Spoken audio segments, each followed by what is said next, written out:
course, the top side, a Crystal Palace, and like you said, we were very impressed with their performance earlier today. Everton, in a fairly normal 1-0 win against Muthoot, will be trying to really expand their style of play and show what they can really do. It's just interesting that no one has managed to take maximum points from the 2 games so far. Stellenbosch obviously got a couple of wins but lost their shootouts. Crystal Palace dominated in their victory earlier on but couldn't convert all their spot kicks, so they suffered their first little mini defeat there. So you just wonder if Everton will fancy this as an opportunity to pretty much put one foot in the final, because Palace play Stellenbosch tomorrow and that could be a loser goes home situation if Everton can secure 4 points here. So lots of permutations starting to come into it now, and that might play on the coaches' minds as we get to the latter stages of this afternoon's game. Absolutely, it really adds to the ingredients of making this an interesting game. East Bengal didn't really do much yesterday against Crystal Palace. I think every time they got on the ball, they just wanted to lump it forward, unable to see any real cohesion. Obviously, the only one team we've seen so far from India, Punjab FC, are the ones that we saw on the first game we did, Ben, against Aston Villa, and they were the most impressive that we've seen. But East Bengal have a second opportunity now to show that they deserve to be here. I'm sure they're really excited. You can tell the excitement factor and the passion from East Bengal certainly is clear as day. Not only that, they've got a quality player down there, number 30, Guite Paker, who I really, really rated in his outing yesterday. One of the brightest sparks I've seen from an Indian perspective. So those of you that are tuning in for the first time, look out for number 30 for East Bengal. Guite Paker, the midfielder. Really clever player, great on the ball. And he was at the heart of everything that was good about their performance yesterday. There wasn't much aside from that to write home about. A couple of half-hearted penalty appeals, which I felt were a little bit desperate, but let's see if Guite Paker can have a similar impact today and perhaps get some more support around him, get some players making runs through the flanks and not just looking to catch Everton on the counter-attack. That's kind of been a theme we've seen this week. Was a little bit frustrating watching Muthoot earlier, just unable to gather any attacking momentum for sustained periods at least. What you would say about East Bengal, they only conceded the one yesterday against a very good Palace side with a lot of firepower.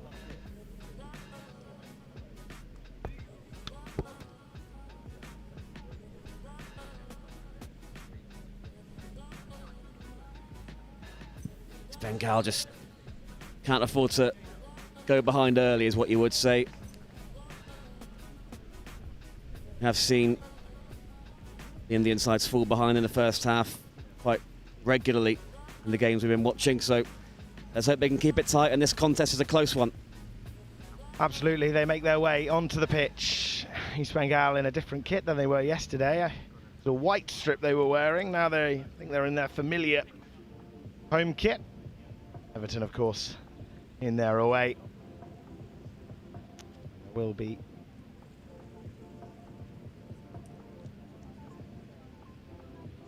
and there will be a minute's silence to remember Craig Shakespeare after the tragic news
That was for Craig Shakespeare. Our thoughts and prayers are with his family and loved ones following the tragic news of his passing yesterday.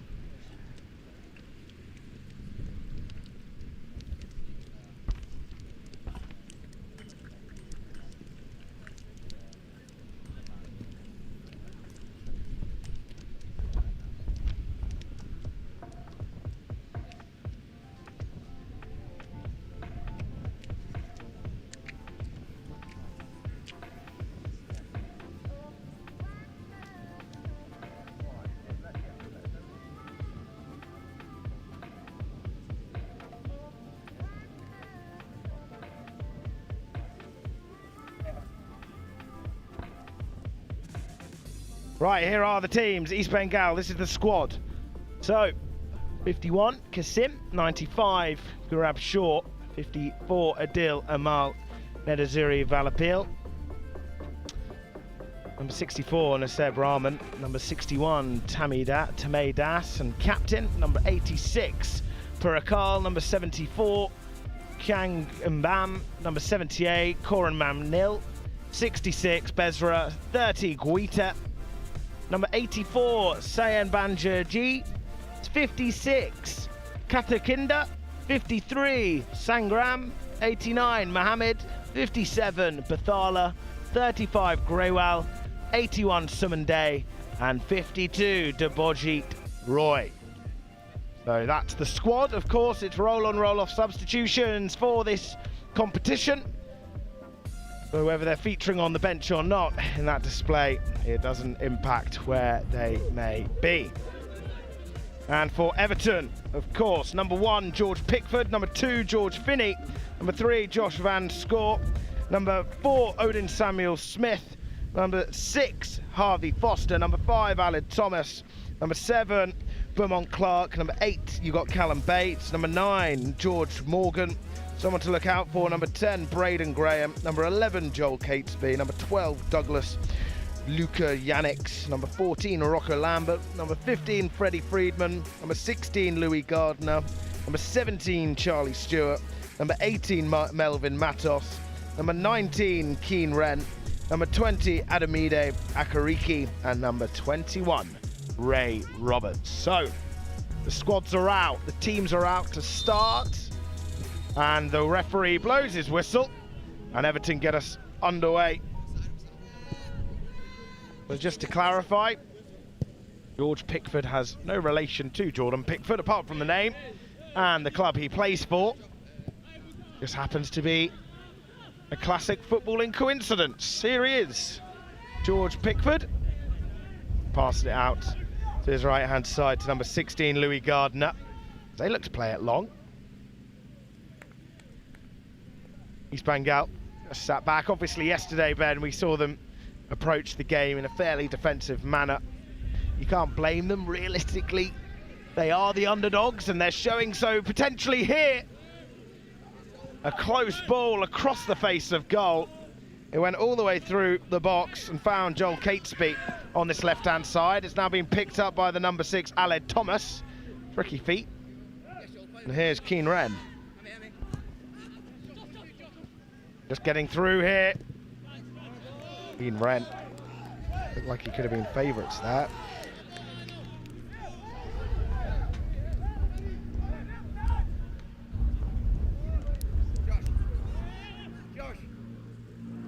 So the first throw in.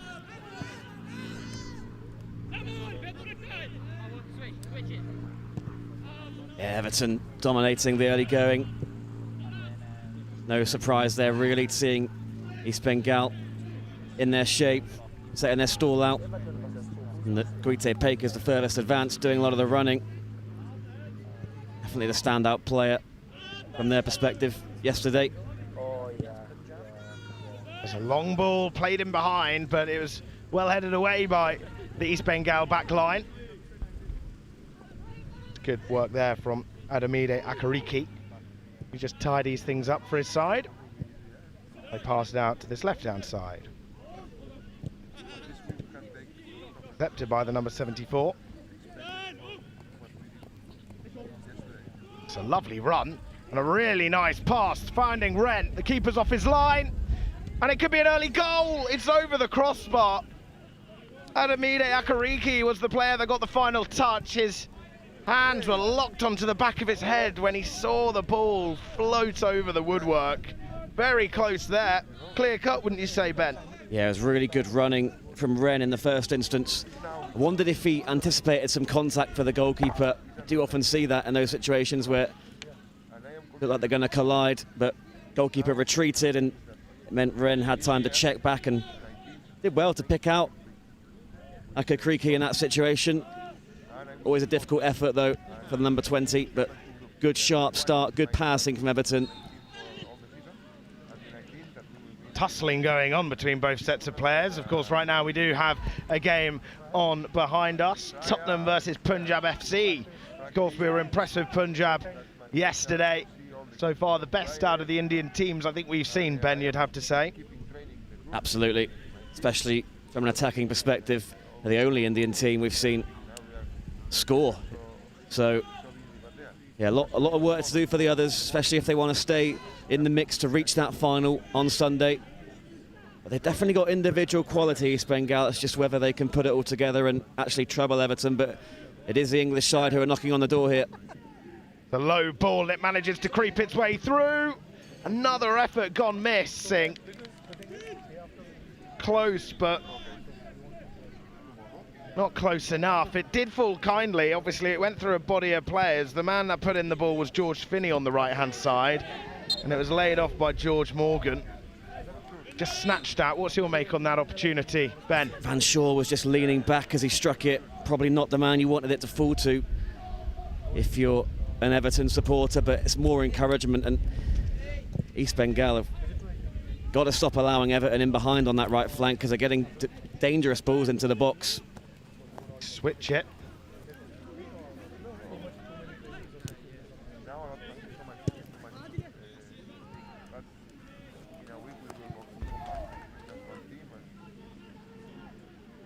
So the first time East Bengal have really got the ball in the Everton half, and it's a throw on that far side. You've got their number 64 lurking, Rahman. Here's their 61, Tammy Das. Here's Rahman again.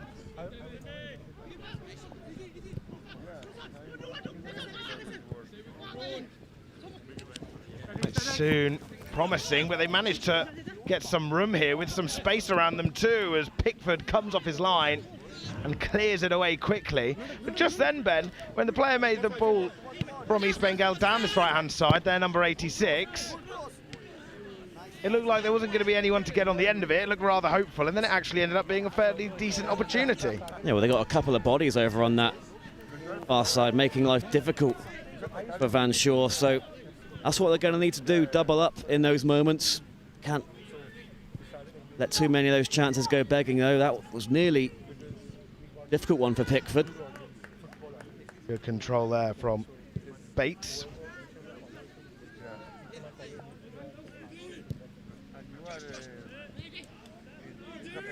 Just would have loved to see East Bengal actually deliver a cross in that situation. It's a lovely ball over the top, but the number 9 is in offside position, George Morgan. Well, what you would say is East Bengal are playing a bit of a higher line than what we've been used to seeing from them and from the other Indian sides. Perhaps they are going to be a bit brave here, and they understand they've got to win this. They want to be at Loughborough on Sunday. But Everton strikers will be licking their lips with that space in behind, especially Morgan, the striker, is laying off the shoulder and looking to use his pace.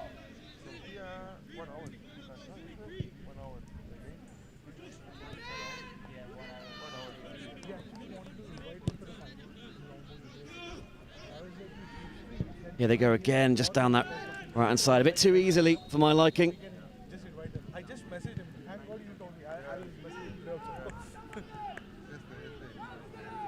And they will carry a threat in these situations, Everton. A couple of imposing figures making their way into the penalty area. Just under 5 minutes. I mean, Everton have had 2 opportunities. no urgency yet, requirement for them to score, but they've certainly been knocking on the door. Now they have another chance with the outswinger. It's good height. You had Finney lurking, the number 2 for Everton. Cleared away frantically by East Bengal, and will be another corner.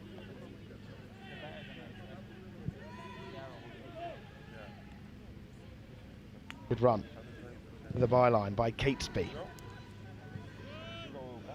Other corner again, Ben. Yep, all coming down that right-hand side.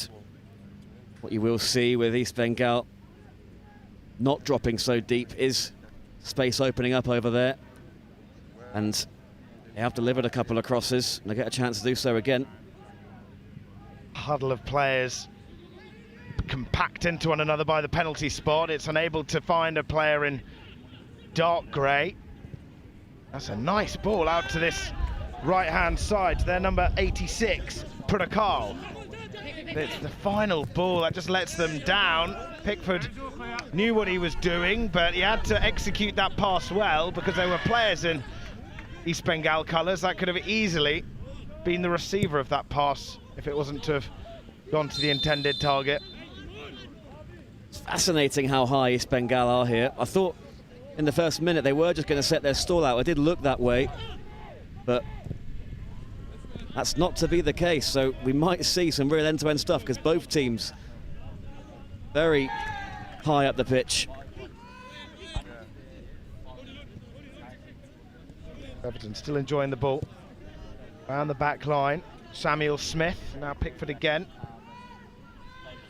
Just like we said earlier, these games, when you start to see the shape of the table, can mean so much more. Everton currently 4th out of 8, and the team in 8th is East Bengal. So right now it's the middle of the pack versus the bottom of them. Kamidi. Good pass, and they managed to neatly pass it into the direction of Wren. This has happened a few times now when we've seen Everton get forward. You feel like they may be able to pull the trigger and have a shot, but instead they have diagonal runs going all over the place, and they managed to find a player towards the byline. They're working it well in the penalty area, but still unable to try and find or make a shot at goal to test the keeper. Corner coming in, but falls straight back to East Bengal. Yeah, it was Catesby though, wasn't it? Again, linking up with Wren. Wren loves making that run from inside to out. Very lively in the early going, the number 19 for Everton. Looking around, trying to find an option. He ends up finding Morgan. Poked into the path of Catesby. Assistant referee's flag is raised on that far side. Yeah, a bit too eager that time. You can see right across the line, no need to be offside. He was in so much space. But he is a man they're regularly looking for at the moment, Everton. Catesby can certainly pick out a pass. And he's got a bit of pace about him too, so. Certainly a trend we've seen in the last couple of days, Ben, where you see quite a lot of offsides, especially when the ball is played to the flank. I suppose it's just an age thing, maturity, having that footballing IQ of knowing when to time your run. And I suppose that's something they've still got to learn. That's why you've got these initiatives to kind of make the players as experienced as possible when they do get into the first team, or they are given those opportunities. So it's perfectly understandable. Yeah, and let's remember these teams are, as you mentioned, Everton, it's a mix-up of different age groups and players that have come in from other clubs over the summer. So, they might not all be familiar with how Catesby times his runs and how Wren likes to receive the ball and so forth. So, it's a learning experience in many regards. Kevin Wren just in the middle of the Everton attack with Catesby to his left. Dealing with East Bengal pressure well there in their own half, Everton.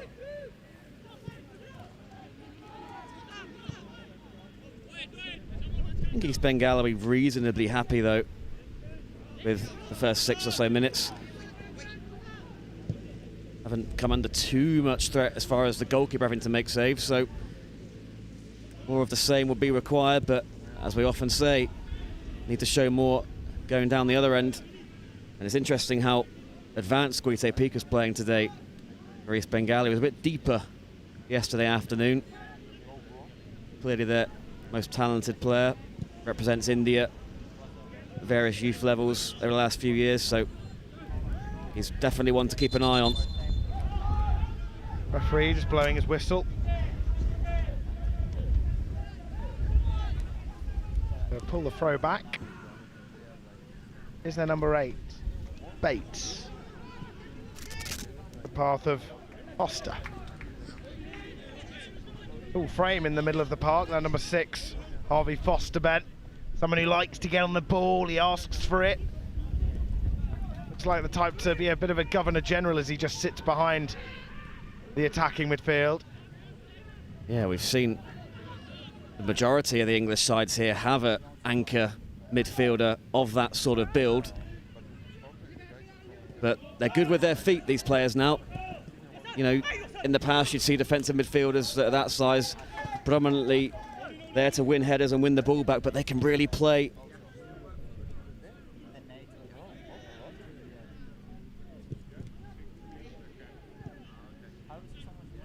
Bengal getting bodies players. There's the run of their number 30. Waiter. Yeah, he's the one you'd want playing that pass rather than trying to get on the end of it. He's the one with the most guile about him. Promising ball forward. Once again, mirrored the outcome that happened, or the event that happened earlier against Crystal Palace and Mahout, where keeper for Mahout came darting off his line to try and put off the Crystal Palace number 9, and the exact same happened just there. Luckily no collision or injury sustained following that battle. George Morgan certainly put his body on the line to try and get there first. Yeah, it was a bit indecisive though, I felt, between Sunil Batala and the goalkeeper. Neither wanted to come and make it theirs. I'm not sure whether a shout was given to Sunil Batala from the man between the sticks, but a bit of indecision that could have gone wrong. Fortunately escaped that time, but they got a corner to defend now.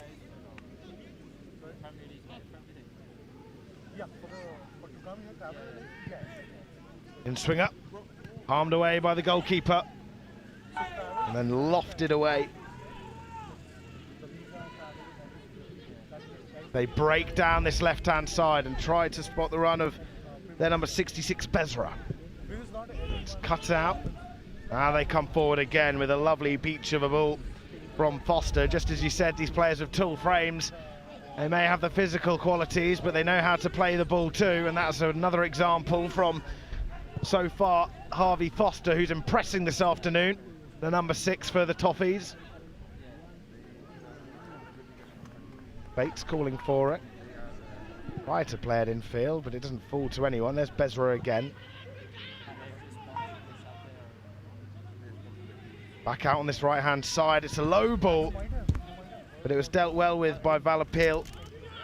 Cleared it away, first time of asking.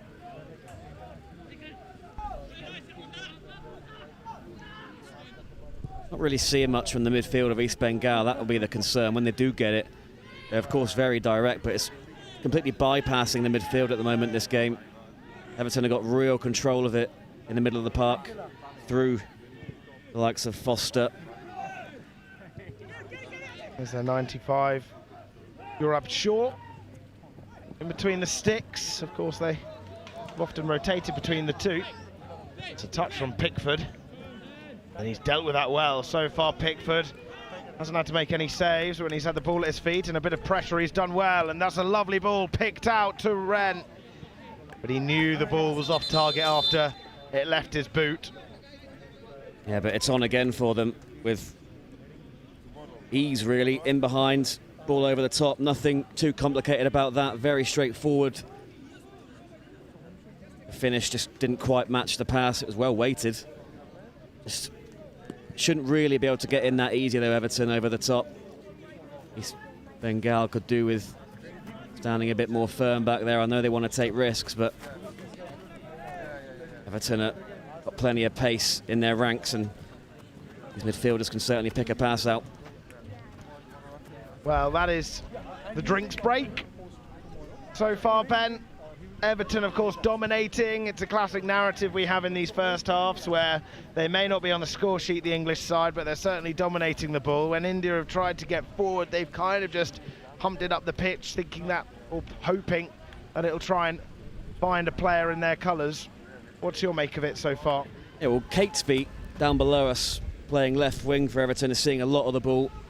And I'm enjoying the runs of Keane Brent, really keeping East Bengal guessing defensively, but we're also seeing some direct play from both sides, particularly East Bengal, that, like you say, playing a lot of long balls forward. You're not really seeing them sustain possession for any period of time. Would like to see a bit more in midfield from them, but obviously Pika, their best player, is playing far more advanced. If he was playing a bit deeper perhaps, and you had pace either side of him, might get some more joy. He's looking actually a bit frustrated, Guite Pika, and I don't blame him. He's not quite getting the service that you want if you're playing up front, as he has been, but do wonder now if they are going to change the tactics a little bit, as if he's actually in behind what looks like a front three right now. That's probably a better use of him if they stick to that. Well, typically the Indian sides have preferred making those roll-on, roll-off substitutes earlier on in the game. The English sides have held off and opted to make them at the half-time break. So far, neither side yet to make a substitution. Maybe East Bengal might want to, if something was to happen here, as they haven't really had too much to shout about, but I'm sure their manager will be happy, given the fact that it is still 0-0. Of course, there was a glorious opportunity early on that was just struck over the crossbar by their number 20, Adamide Akakiri. There's another one. That's a great opportunity again. And it's squandered by George Morgan, who met the end of that brilliant cross by George Finney, but couldn't keep it down, Ben. No, it wasn't an easy opportunity. It wasn't an ideal height for him. He just has to sort of get down like that, as you saw. Maybe might have been better off taking a touch on his thigh or something, but wasn't sure how much time he had. Decent effort in the end. Lovely ball here in the meantime, as Foster tried to find the run of Akakiri. A nice ball. It was. Seeing these runs that they're making from outside to in and inside to out, Everton, really good movement from their attacking players. And you say East Bengal will be happy. I think it's just a scoreline really that's providing the encouragement, because Everton are showing signs of peppering that goal. Back out onto that far left side, Akakiri, the Everton player that's trying to hold off the bundle of East Bengal players he has around him, and he wins the foul from that. They take it quickly. Yeah, good work from Akakiri. Here's Harvey Foster, who's just plucking the strings here for Everton, dropping in between both centre-backs and switching, or trying to switch a ball out to Finney on that right-hand side. It was a nice idea.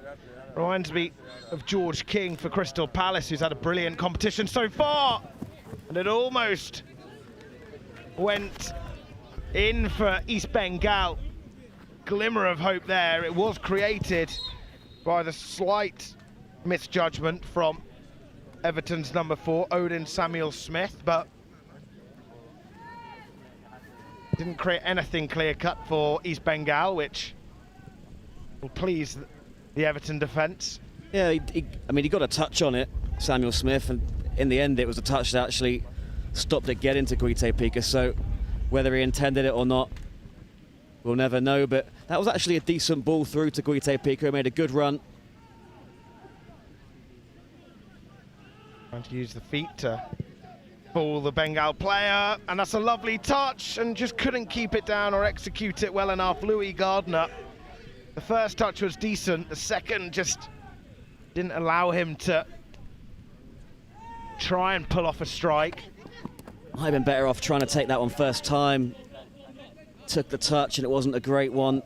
Just allowed East Bengal back in, but wondered if he could have glanced that across the face of the keeper. Waiter getting forward, dropping deep, and then automatically heading towards that East Bengal attack to try and provide an attacking option, as we rarely see them get forward and look promising, and once again it's just sloppy, allowing Finney to just easily take the ball away from them down that left channel. Bates into Akakiri. They're moving the ball nicely. That was an interception. Cut out the pass from Harvey Foster.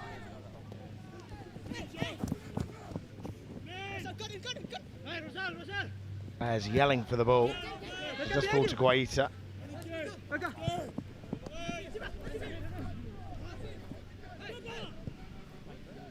Yeah, he's just starting to dictate things now a little bit more, Guite Pika. He's seen him play rather advanced at times, but just dropping in now and setting the tempo and trying to be that focal point in the midfield, which they've lacked. Catesby just losing his footing there, but Everton retained the ball. Van's score is put under pressure from their main man, Guaiti. Everton don't look phased by East Bengal so far.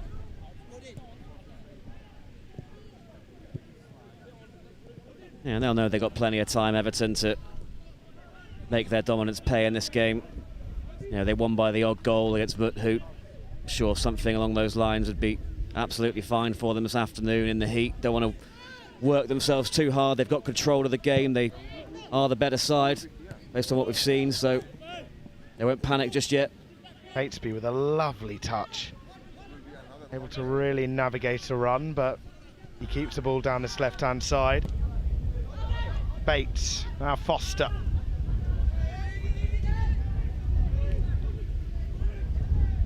So it's lofted in behind, aiming for the run of George Morgan. Just goes beyond their number 9 and straight into the grasp of Gurab Shaw. Yeah, but again, that direct ball over the top does present an opportunity. Don't blame Morgan for trying to take that first time. Any contact and he felt he would have had a chance of scoring. Lovely bodywork there from Catesby, who used his torso to try and fool the player by dropping the shoulder without even touching the ball. Completely puts off the number 74 Kangamban. Here comes another opportunity. Once again, it's struck low and it hits the outside of the post.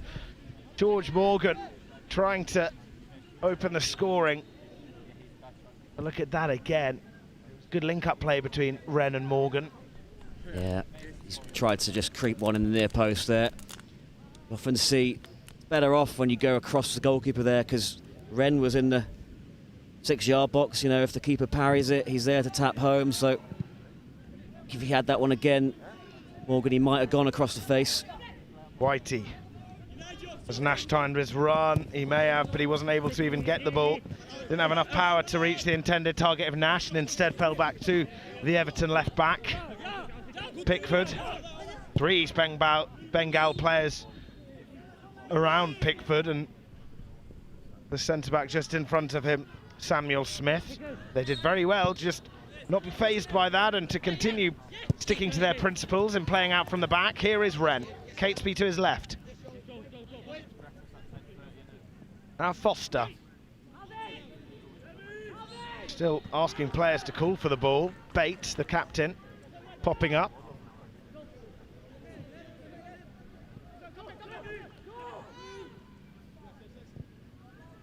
And score. Samuel Smith. He looks to play a lovely diagonal to Wren. His first touch managed to keep it down, lofted across the box.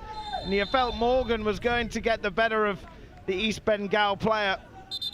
But in fact, he was brought down. He was fouled by George Morgan, who was trying to get on the end of that lofted ball. Really good defending. Important touch on it. Took the foul. Really brave. Looks like he's taken a bit of a knock in the process, but that's the bravery you've got to show from an East Bengal perspective to stay in this game. Sure, his manager will be concerned, but at the same time, feeling happy that he knows his players are fighting for this game. Incredibly animated down on the bench, the East Bengal coaching staff. Today wearing nice shirt and trousers, looking the part in this heat, but I suppose in Indian terms this is like winter for them. But for us it's pretty hot, I must say, Ben, but they don't seem fazed by the weather. Nope, they're dealing with it better than I am, that's for sure. And fair play to them. Dealing with these conditions, which can be tricky, certainly for the English, but taking some fluids on board there, East Bengal, who have had to work really hard to stay in this contest, and that little bit of individual brilliance defensively there will encourage them. Sort of fight, as I said, they will need to continue to show. It's early doors here, they've got still another half an hour of football to play. Might need some last-ditch defending. Keep this goalless. Of course, East Bengal yesterday did find themselves at 0-0 for the majority of the first 25 minutes. It was just in the last few minutes Finley Marjoram managed to pop up at the back post to make it 1-0. Everton will be looking to try and do the same. Hit them with a late first half goal, but so far East Bengal are holding their own, but some of the finishing from Everton been promising, the positions they've got themselves into. Maybe with slightly more ruthless finishing, they could find themselves in a much better position. And they have another chance now to try and open up the scoring through Catesby. A brilliant run as he puts it on his right, and a brilliant save. Shaw palming it away to deny Catesby of a lovely right-footed effort. Yeah, terrific save. Bombing forward there, Catesby, and cutting inside, he's good with both feet. Then from one side to another, what a goal that would have been, Ben, if you would have seen East Bengal go up the pitch and score. It would have been just like Punjab's first goal against Aston Villa yesterday on the transition. They worked it well, and they've got a deserved corner from that, but obviously Shaw deserves plaudits for that save. It was a lovely run from Catesby. You felt like he saw his eyes light up. He knew what he was going to do, and Shaw denied him. Arm raised. Not many players around the 6-yard area. Taking it short, of course. Now it goes into the box. Pickford's up there, and it actually goes beyond him. Slight concern. Calls for a foul. Another hand from Pickford. It will be another corner. Everton just having to be wary here. The first threat East Bengal have had now, Ben. Yeah, well, Pickford was a bit indecisive when the ball came in there. I wonder if that was just creeping in, that second effort. If it was a crucial save from Pickford after the previous mistake. But East Bengal starting to get into this one as we move towards half-time. They have got the quality individually, especially with this man.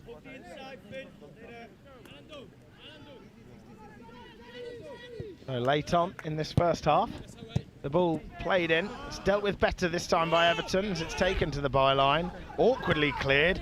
Foster tries to thump his foot through it, and now they go from distance. A deflection there. Pickford seemed worried when you've got a huddle of players right in front of you. Anything could happen from a long-range strike. And it was well struck, actually, from Suman Day. Always difficult on the half volley. Sort of an awkward stance he had as well, but he stabbed it goalwards, took a nick, and like I said, could have gone anywhere. And again, they come forward. They're playing their best football of the tournament, I'd say, so far, Ben. Trickery on that left-hand side. Now it's played in, but that's easy for Pickford to deal with. He still had to be alert as the number 66 was lurking. Bezra. Yeah, it was easy enough for him to get there first, Pickford, but not so easy to catch it. Because if he'd have parried that, the goal was right in front of Jamal Bezra. Again, more positivity, and the halftime team talk is going to be a more positive one as each minute goes by. The longer this game remains 0-0, the more hope East Bengal will have. Certainly, given Everton something to think about in the last 3 or 4 minutes. Now Everton have a chance to come forward and give them a sucker blow through their attacking forward. Akariki. Again, East Bengal deal with that well. Slightly overplayed from Akariki. Here's Guaiti. Plenty of space for Nash on this right-hand side, and he finds him. The overlap. It wasn't the used option. Number 74. Kangamban. Promising here. And he slips, and that's poor. That's really disappointing for East Bengal. Yeah, it was a great touch initially. Just couldn't get his feet sorted out thereafter. And here come Everton, it's end-to-end. Game really opened up late on here. Here's Wren across the box to Bates, but he couldn't quite find the end of it. And then it's cleared away, and that's arguably where you'd want Bates to just be able to intercept that clearance and try and restart another attack. Wren going in on the East Bengal player, the number 54, Valapil. So half-time behind us in Tottenham versus Punjab FC, and Tottenham find themselves a goal up to 0. Both these sides will be looking to try and replicate that result going into the half-time break, as it's whipped in but to nobody. So just under 90 seconds to go. Foster, who's been one of Everton's brightest sparks, tries to find the run of Morgan once again. It's good defending though. Really good defending. Valapil had to be physical there, and he was. Yeah. Nash too. Yeah, it's difficult with Morgan. He's making really promising runs, and he's strong and quick. So you've got to be on your toes if you're an East Bengal defender, but so far so good, especially as this half has gone on. They've really restricted Everton in that department. Bengal have played the ball around better, I would say, this game than the first. Go over that at half-time.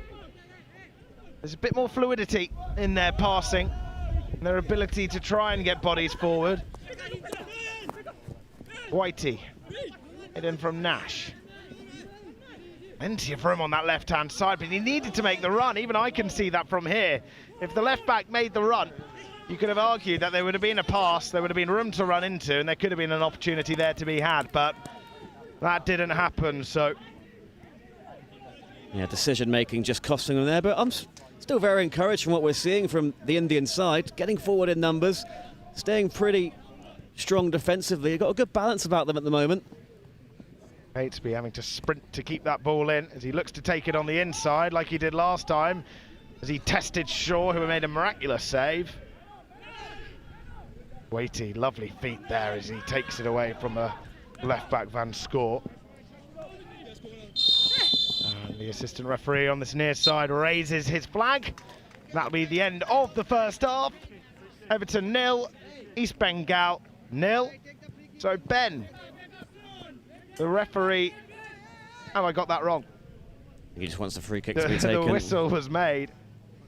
The whistle was blown. Yeah, the players were coming towards the bench. I'm glad I wasn't the only one that thought it was half-time then, but it looks like it will be finishing goalless.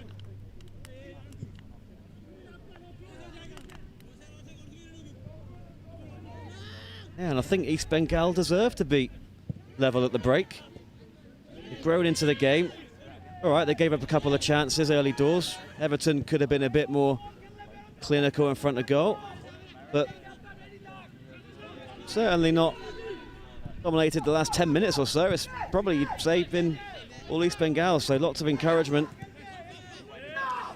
East Bengal have an opportunity as Foster does pull him back. East Bengal believe they should have had a free kick. I personally think that was a fair shout as well, but Everton will come forward. Of course, the half-time break comes when the ball goes out of play. And that is why the half-time break has happened. So 0-0. Ben, overall opinions on that first 25 minutes? Well, 0-0, but a really enjoyable 0-0. You know, we witnessed Crystal Palace dismantle their Indian opponents, Mahout, earlier, 3-0. This is a much closer contest. Didn't look like it was going to be that way. The first 10 minutes or so, it was all Everton. They were creating chances. You were seeing Joel Catesby and Kevin Wren linking up. You were seeing George Morgan have a couple of chances. But as East Bengal grew into it, became more brave, became more confident, the tempo of their play just started to increase. You started to see more of Guite Pica on the ball in midfield, which I think was the key. He was far too far forward early doors, and you just didn't have anyone in the middle of the park that could control the game and bring others into play. He's now dropped a bit deeper to do just that, the India under-20 international. So I'm encouraged with how they've played. Obviously, Everton still carry a lot of threat, and you don't want East Bengal to get carried away and forget about their defensive work. But those last 10 minutes or so, they had everything right. They were defending well, individually and as a unit, and they created a couple of chances. Not clear-cut chances necessarily, but Pickford had to be called into action a couple of times. And yeah, if I'm the East Bengal coaching staff, I'm encouraging them to go forward and try and nick this. Absolutely. I think there'll be plenty of spirit in that side going into this half-time break. They've just got to think more of the same. Defending well. Of course, Everton have missed a few chances. Shaw made a brilliant save when he palmed it away to deny Catesby. That, as well as the first opportunity that Akariki had in the first few moments of the game, where they had a couple of shots in a matter of minutes, and it looked like they were really going to be on top. But as the game grew on, as you mentioned, East Bengal did start to put their mark on it. The way they're passing it around, they're switching it. Seeing a bit of their decision making of when to make a run, when to make the pass, where to pass, may not be as strong as perhaps Everton's. They've been able to find the room on the wings, of course, through Catesby especially, who's been really impressive. I also think Foster as well, in the heart of that midfield, has been someone to praise. So it's positive from Everton. They'll wish they'll be going up. They'll wish they'd be one up right now, of course. Leighton Baines currently down to our right with a board right out in front of him. He does like to get really involved. Very detailed, you can tell that. Speaking to him before the game, he mentioned how these competitions can be useful for the players. Of course, he said they're a good group of lads. They barely really known one another.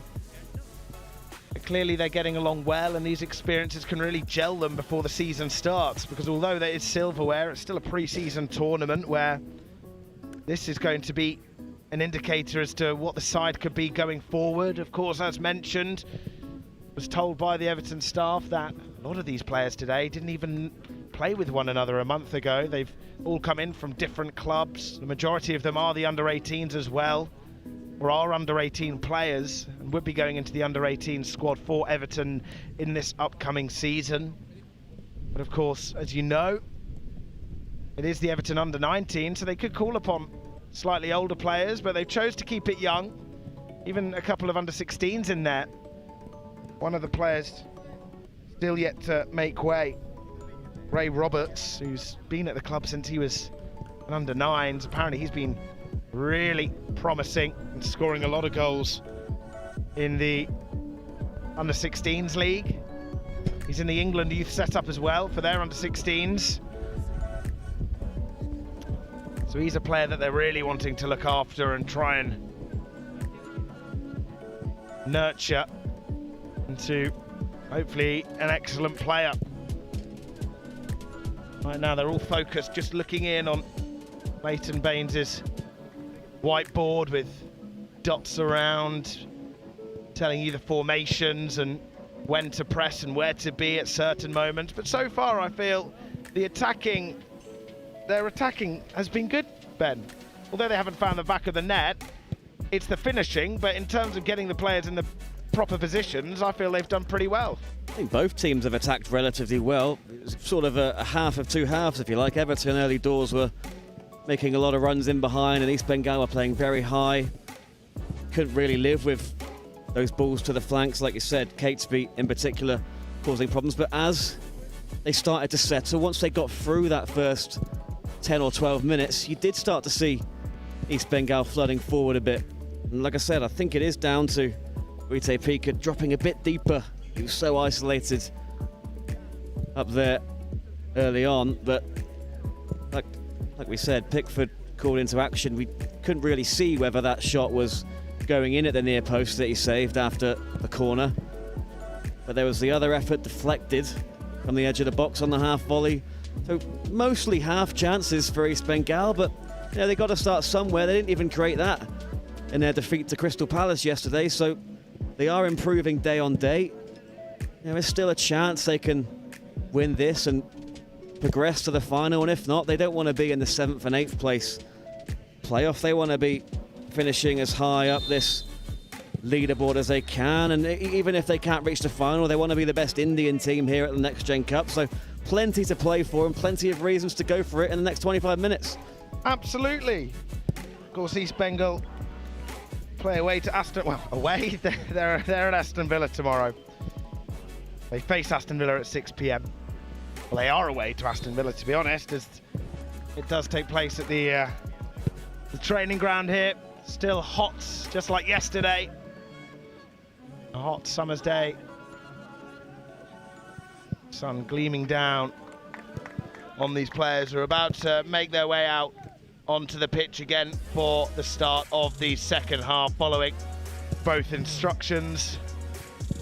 Leighton Baines, of course, using a whiteboard to demonstrate his ideology to the players. And then you've got the East Bengal manager purely just saying and speaking words of encouragement and motivation. So you've got the tactical element from Leighton Baines and the motivational orator that is the East Bengal coach and his staff. So it's interesting to see the different types of approach. Which approach will come out on top? Of course, Everton would be the favourites going into this game, but East Bengal have certainly improved from what we saw 24 hours ago. They'll look to try and get one better than what they've done so far, try and get on the score sheet, try and score their first goal of the Next Generation Cup. Go into their game with Aston Villa trying to fight for a place in the top 4, because right now they're bottom and they're only looking up. And you could argue the only way is up. And they'll try to make that a reality, as they will be kicking us off in a matter of moments. The number 66, Shaimal Bezra, with the duty and the ball just below his feet, ready to get the second 25 off and running. Everton with the majority of the chances. As you said, Ben, there's a half of two halves. East Bengal certainly looks threatening in that second sector.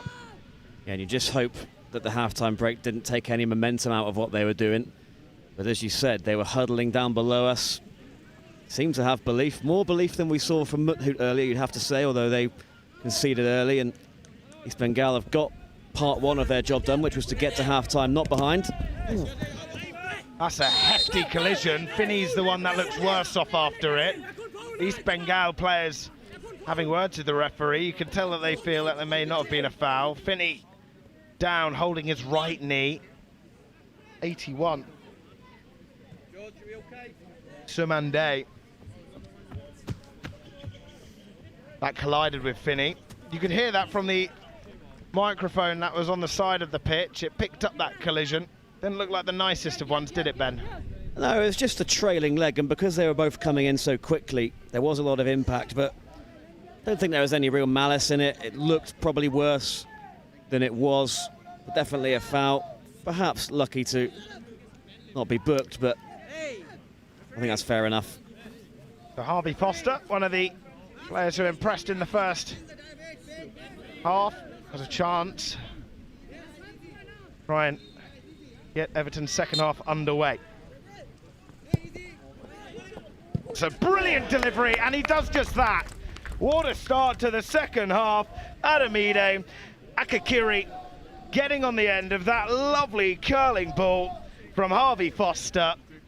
Two players linking up very well there, Ben, and it's 1-0. Yep, it's frustrating from an East Bengal perspective that for all that hard work defensively, it ends up being a set piece right at the start of the second half that undoes them. It was all a bit too easy. Of course, it was a great delivery in there from Foster. And Akakriki had plenty to do in front of goal, but just unmarked there. Not really the best defensive shape from the set piece. And, well, we said East Bengal attacked pretty well in the last 10 minutes of the first half, and now they've got to do it for 25 minutes in the second if they're going to get anything out of this. Well, that will really set them back. The words of motivation being spoken, but I'm sure they'll still feel like they're in it. They are still in it, of course. They were just trailing 1-0 to Crystal Palace for a lot of, well, for the whole of the second half yesterday, so it's a very similar position that they found themselves in a day ago. Have they learned maybe in the last day how they could potentially nick a goal or create brilliant opportunity? Problem is Everton are going to be mindful of the fact that this 1-0 advantage is enough for them to go joint top at least. It could get worse for East Bengal here, just runs out of play, but yeah, Everton aren't going to take any risks. You know, they won 1-0 yesterday, a very solid performance by all accounts. Not going to allow East Bengal back into this willingly. Well, it actually came off one of the East Bengal players. It will be another set piece. Can they make it 2 set piece goals in a matter of minutes? Out to Foster, low cross this time, and it's another ball in from Foster, and it's 2 quick goals for Everton. And it's Wren who gets on the end of that ball. Harvey Foster, what a magical right foot he's had in this second half. In only a minute and a half, it's 2-0 Everton. Yeah, well, the first goal was soft. This one was just a wicked ball in from Foster. Unbelievable pace on it. Just really wraps his foot around it, and it's, I mean, let's say it again, he is completely unmarked there, Wren. That'll be the frustration from an East Bengal perspective, but I don't think they're anticipating the ball to come into that area with such pace. That was real piece of quality. Goalkeeper gets a hand on it, but it's from point-blank range, always difficult to get enough on those. Tipped it onto the bar, maybe unfortunate that it finds its way in, but what a disappointing start to the second period for East Bengal, just as we were talking them up for 10 minutes during half-time. They've got a mountain to climb. Really disappointing for them, especially as both have stemmed from a set piece. The first goal more so, but they had the corner, they had the bodies in the box. Keen Wren was there waiting for a delivery, and the wait was worth it. Good work here again. Can they make it 3 goals in such a short space of time? It's another ball in. Akakiri was there to try and get on the end of the Catesby delivery, but it's cleared up by East Bengal. Yes, Sumande did well there to get the touch. But Everton are going through the gears now. You fear for East Bengal.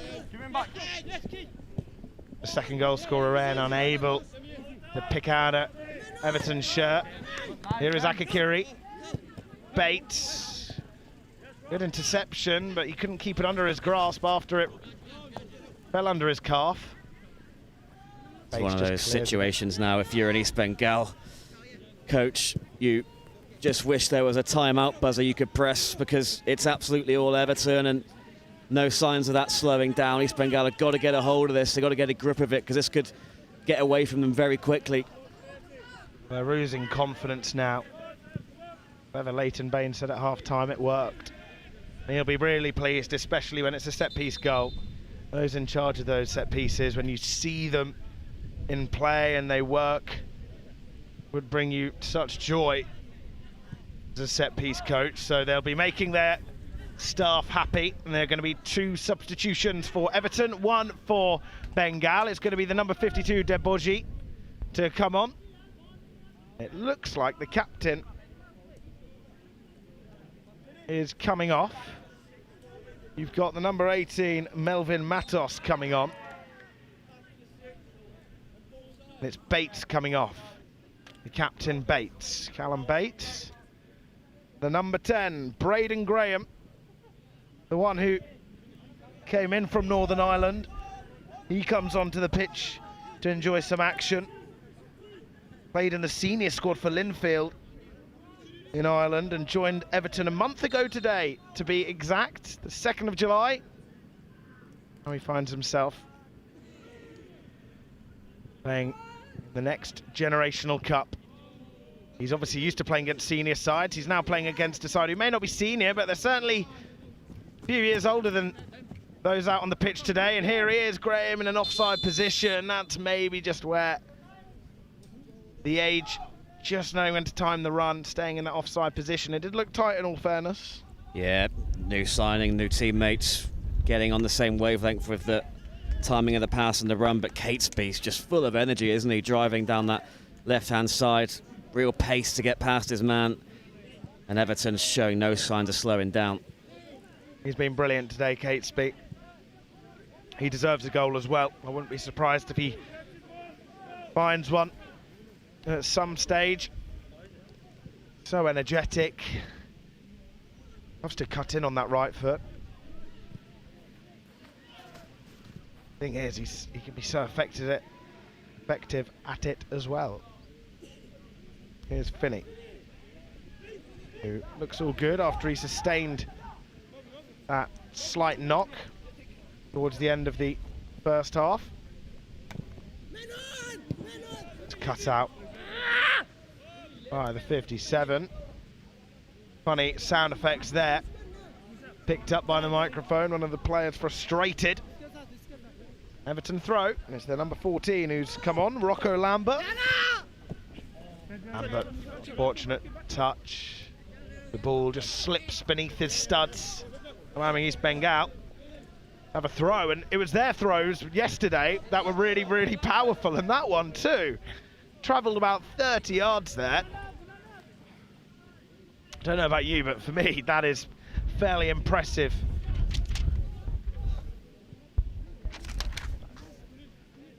Yeah, it's a real weapon for them.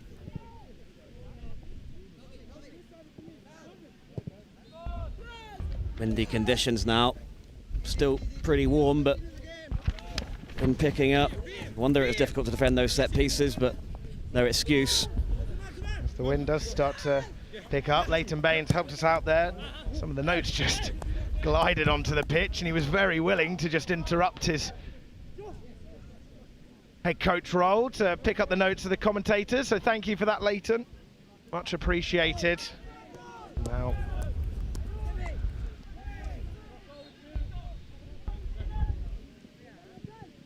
already may have thrown them away. That would have been a disaster. But it's interesting, the difference in mentality from Everton and Crystal Palace today. They both had narrow victories yesterday, maybe happy to just get through day one with a victory and not go through the gears so much. But today, we saw Palace score 3 and Everton are knocking on the door for more here as well. Here's Foster, who's had a brilliant game. 2 assists so far, and he looks for a third. Finds an East Bengal player instead. Wonders from Graham. Well, that would have been quite the introduction for Graham as an Everton youngster.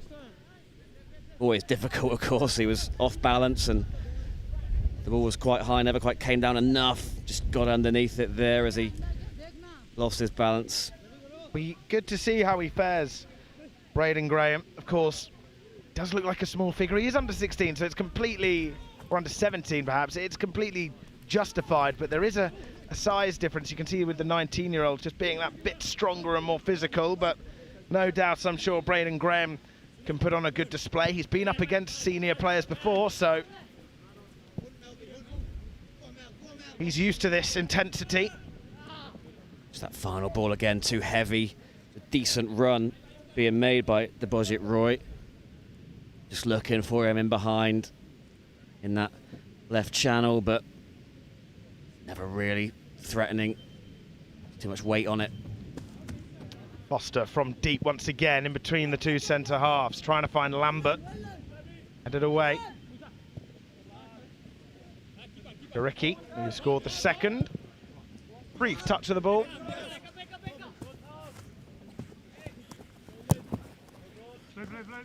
They're not giving East Bengal any room to breathe at the moment. Everton pressing from the front. They're hungry for more. Naseeb and Jasil are going to be coming on. Naseeb 64, Jasil 56.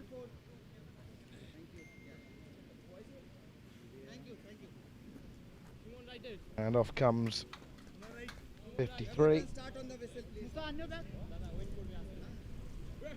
Yeah, the other one's going behind the goal.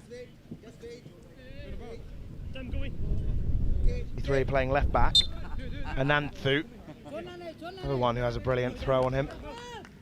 So Lambert with the throw. Gariki calling for it. Frustrated, Lambert chose to go back rather down the line.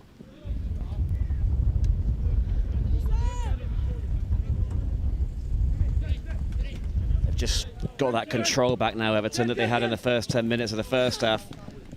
Lambert, for a tight angle, didn't have much room to play with that. His 2 goals have just taken any sort of sting out of this and taken any belief, of course, out of East Bengal. Just that first goal was so frustrating. If you're a fan of the Indian outfit, because Akakriki was just completely unmarked. Such a straightforward goal after all that hard work. That's just going to be so upsetting for them when they come off the pitch. That wasn't really one Everton had to work hard for to carve out the opening. Often, of course, it's a classic narrative in football where one side that may be the underdog works so hard to keep it level. They do all the hard yards, and then when it comes down to marking a set piece, they can just be undone by that, and it could be undone a third time, but the goalkeeper denies that effort. Low cross across the box, but short comes to claim. That really frustrate them. Their frustrations, of course, were doubled after Akariki. Wren, in fact, who came on the end of that second ball from Foster. Again, there you see East Bengal just not able to make the most of a promising position there. Finney took a chance and let it go over his head, and they had numbers in behind. There's another set piece. Melvin Matos frustrated at the number 61 there, Das. He does win the foul. So it will be another chance for a set piece. It looked quite a nasty one, that. 61 Das fell on Matos. His legs. Luckily he's all good, back up on his feet. Absolutely fine. Yeah, he got sandwiched in between a couple of bodies there.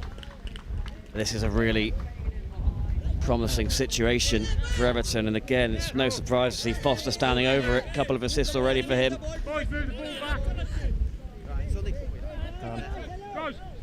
Just before this is taken, Tottenham have just doubled their lead against Punjab FC. Everton have a chance to triple theirs. Wait for the whistle.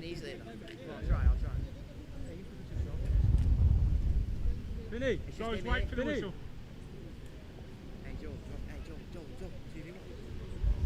Wait, 2v1. The players talking between one another from the mic. Interesting about what they're thinking about before their set pieces. They've been very strong at them so far in this second 25, and they can be again. Wow, you really can't believe what you're seeing. Set piece brilliance from Everton. Foster with the assist, Catesby getting his deserved goal, 3-0. And you heard them talking to each other about the 2-on-1 that they had. Only one East Bengal player in the wall, and look how easy it was for them to just orchestrate a chance. Little 1-2 between Foster and Catesby, and just allowed to drive into the box, and as soon as he got there you knew he was going to go for that far corner. And Gaurav Shaw has made a couple of nice saves this afternoon, but didn't really stand the chance of that one. Catesby's been good value for that goal, but again it was just far too easy from the set piece. East Bengal didn't read the danger. The 2-on-1 was there all day long, and they recognised it. East Bengal didn't, and that's why it's 3-0. Feels like East Bengal, of course, have been decent defending open play. They've been okay. They've passed the assignment in terms of open play. Everton haven't been able to really get anything going from open play. But when it comes to the set pieces, it feels like their defending nous just goes straight out the window, which must be so frustrating. It feels like they can do everything else, but when it comes to set pieces, their defending intelligence is just gone. And that's no disrespect, it's just what we're seeing here. 3 set pieces, 3 goals for Everton. Just the levels to this game. The first one was just a complete lapse in concentration, not to pick up Akakriki. Second one, bit more forgivable, but there was still a 2-on-1 situation that they didn't deal with. Oh, and surely Graham makes it for the 16-year-old from Northern Ireland, getting Everton's 4th, the first open goal of the game. It goes to the substitute, Braden Graham, one of the youngest players on the pitch, if not the youngest. And it's good to see a player with such potential get on the score sheet. Yeah, we were just criticising East Bengal for their part in the first 3 goals. This one's a bit more unfortunate. It is good work from Lambert, but the touch from the defender just found its way into the path of Graham. And still a lot to do. Took a lot of composure just to round the goalkeeper and slot it in, but he looks very happy with himself. Why wouldn't he be? And, well, 9 minutes ago, we didn't expect Everton to be 4 to the good at this stage, but while the first half was rather even, they've made their quality show ever since. Poor clearance there. Like I said at half-time, you see Leighton Baines just giving them a really detailed set of instructions with that whiteboard, and it's worked perfectly. Well, you saw, you know, just that bit of intelligence from Foster and Catesby for the 3rd goal.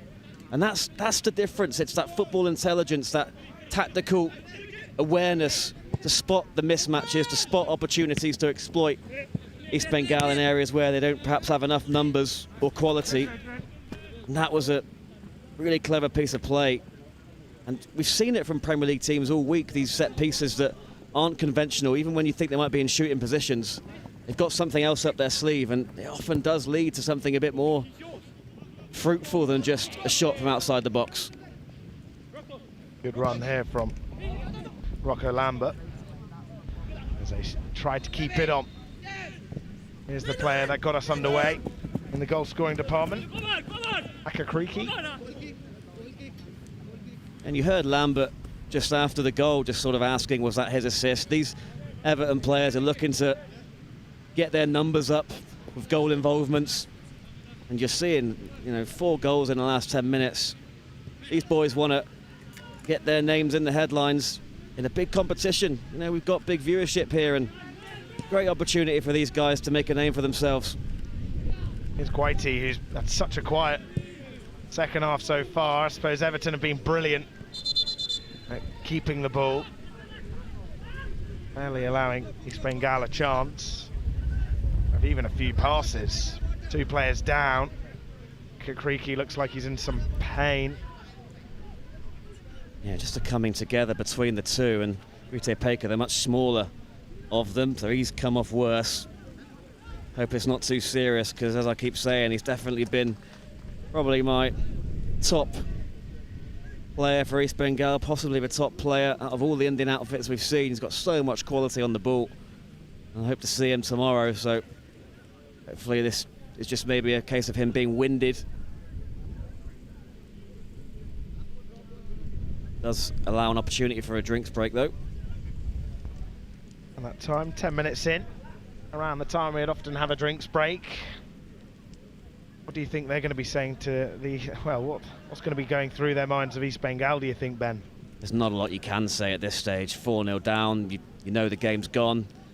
You know you're coming away without any points from the regular game. Obviously you've still got the shootout, so you don't want to be too depressed heading into that, but I mean, what tactical adjustments can you really make at this stage? Often you see when it gets to 4-0, it's damage limitation.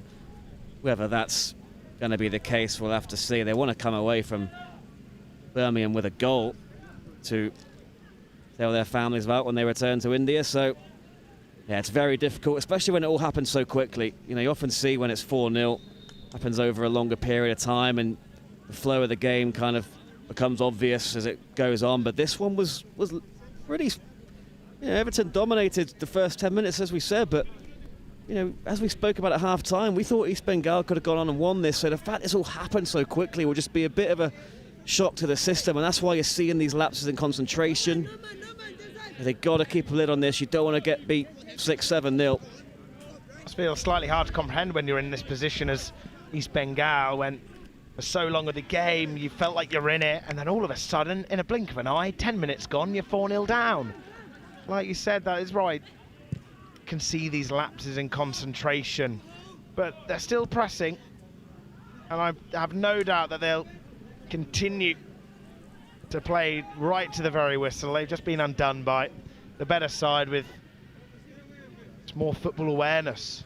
Yeah, what you can't criticise East Bengal of yesterday in their defeat to Crystal Palace was giving up. They tried right until the end. It's just not their fault. There's a quality gap. Here's Rocco Lambert looking to pull it back. Can it be 5? Headed away at the byline. Bariki. Here's Foster, one of the players of the match, into Graham, trying to turn, keeps the ball at his feet. Luckily for East Bengal, they managed to get enough players back to clear it away. That's Hutch keeps it under the grasp of Besra. Scooped forward. It's a decent player, Van Shaw, for Everton at left back. So he missed the first chance of the game as he leant back and missed the target, but defensively looks very solid, very strong frame, as we've said about a few players. The Premier League outfits.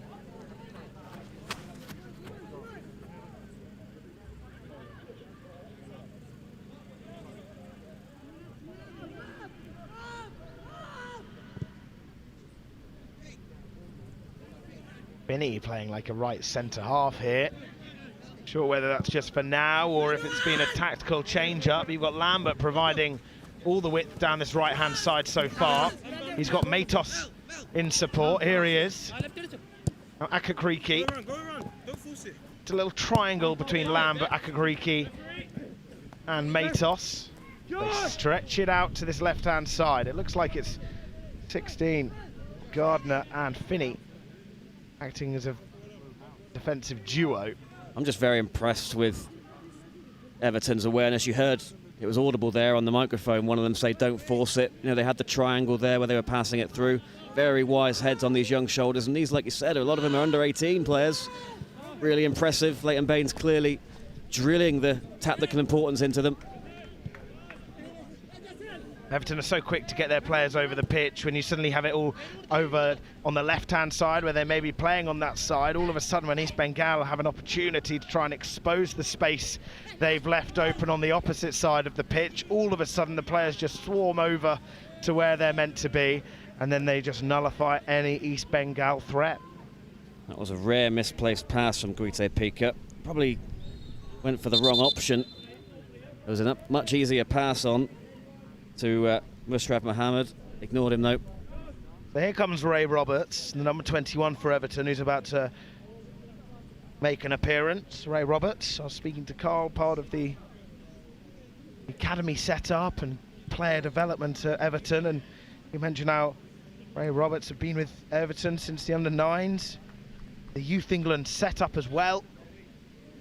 He's another player who's been with the under-16s recently, so like Braden Graham, they're two very young players, and what a time really to bring them on and give them some experience, although I'm sure Leighton Baines and his staff will want these players to be playing in more tense environments. Right now, being 4-0 up, there's not much pressure, but it gives them a time to run about and get used to the players around them. Of course, Ray Roberts was probably one of the only players in an Everton shirt out there who's been with the Toffees for a significant period of time.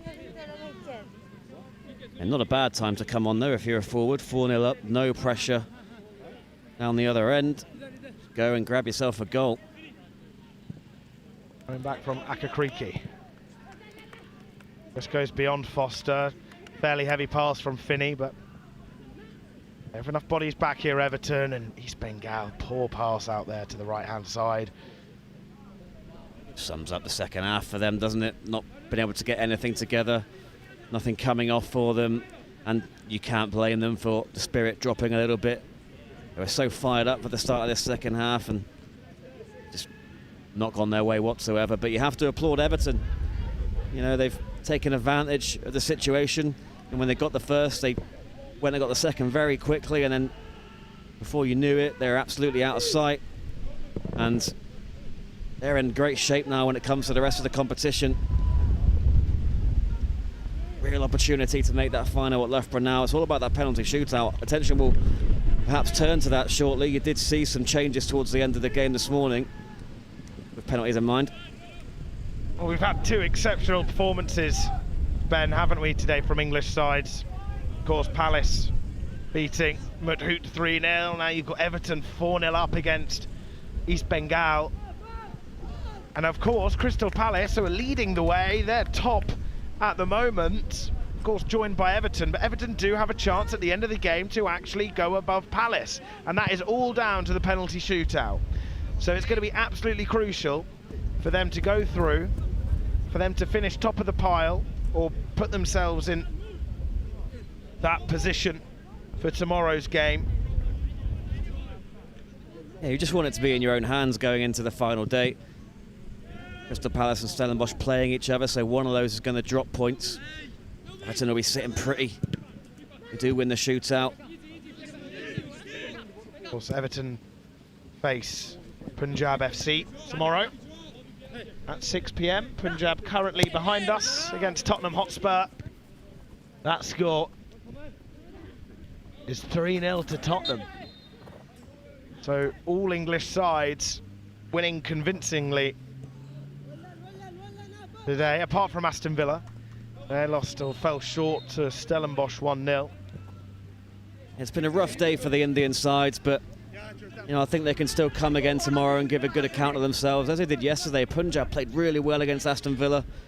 East Bengal kept it very tight in their game with Crystal Palace. So, nothing to be ashamed of today. The games have just got away from them. A couple of set pieces here, but there's been some very promising signs. A couple of individual players in particular. We've mentioned a couple for Punjab, and I've been going on about Guite Pika a lot here.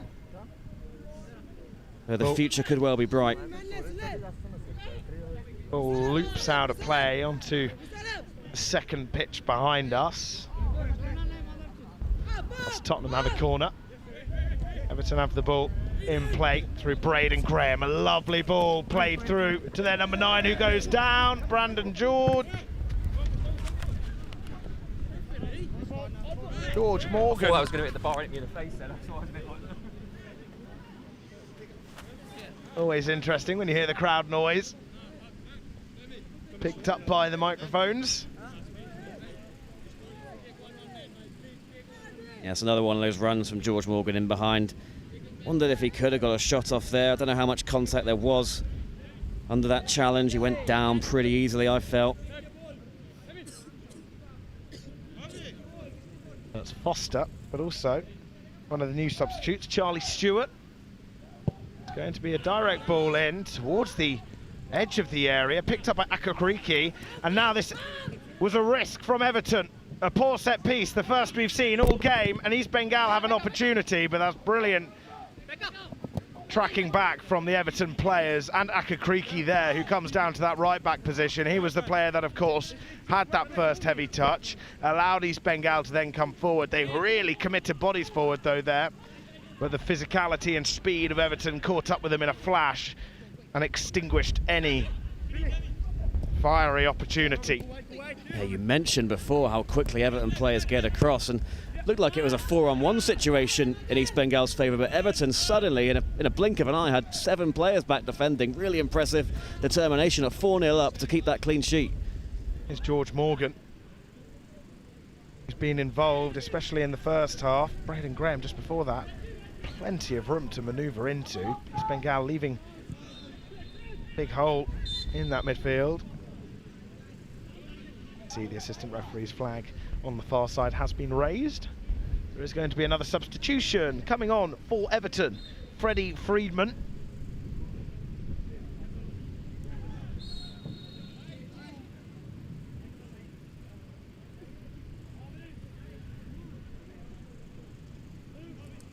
Currently seeing Alan Bates with a packet of ice. Potentially needed for an injury. That's the end of the action. You'd assume for Harvey Foster, one of their best players, why bring him back on when you've guaranteed the win? Give other players like Freddie Freedman a chance. Rotate the squad before their game against Punjab FC tomorrow. And could they be at Loughborough at the final on Sunday? You'd think if they were to win that penalty shootout, Ben, they'd have one foot in the final. Yeah, I wonder if we will see Foster again with just seconds to go before the final whistle. As here's a chance, not taken, but Harvey Foster's been the one from set pieces that's caused the most damage, especially that cross for the second goal, fizzed in with so much pace. But of course Everton have plenty of other quality players that can step up from the spot, but Foster definitely a standout performer this afternoon, not just from the set pieces but open play, dictating it, winning the ball in the middle of the park, and Everton are just getting all the 50-50s at the moment.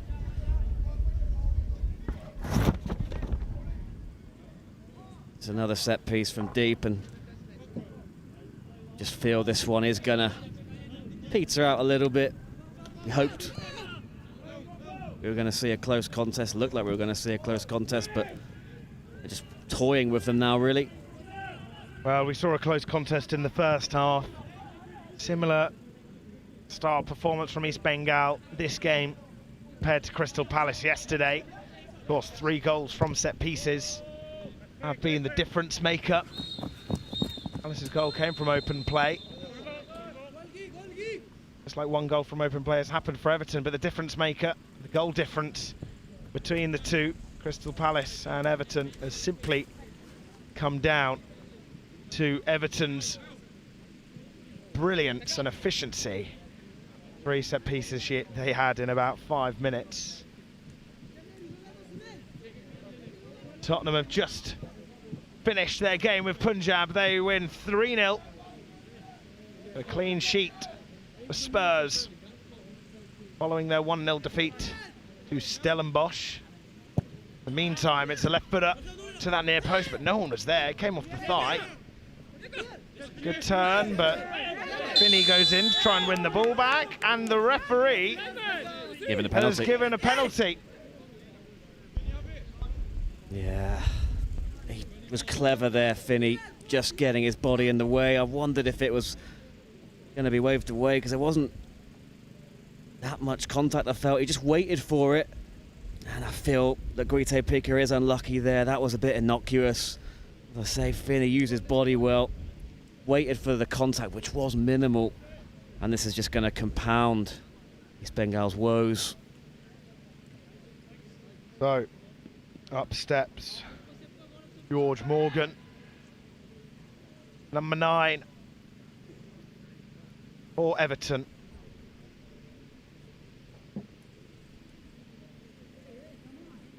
This would already be the biggest win of the Next Generation Cup so far.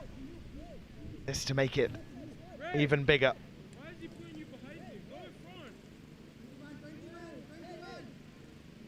Actually, Finney going to take it, I think. Finney. Well, the right back on penalty taking duties, and it's a lovely penalty as it hits the metal inside the goal, ripples up the net, and it makes Everton 5-0 up.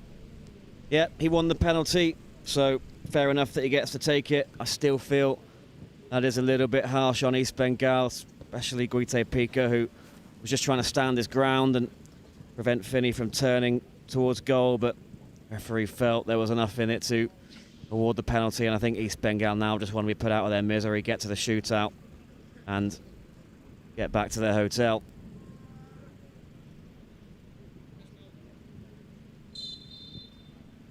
superb performance in this second 25. Bengal waiting for that final whistle, but they've still got a penalty shootout to come afterwards, so still something to play for, still a point on the board to be had. Still have a chance to make it 4 points.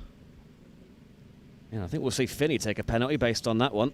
Really expertly converted right in the corner. Very confident strike for a defender. Good to see a lot of these good penalty takers from a young age. I think as they grow older, the better they'll become. And you'll start to think maybe England would actually start to be good at penalties on a consistent basis. Maybe that's the mantra and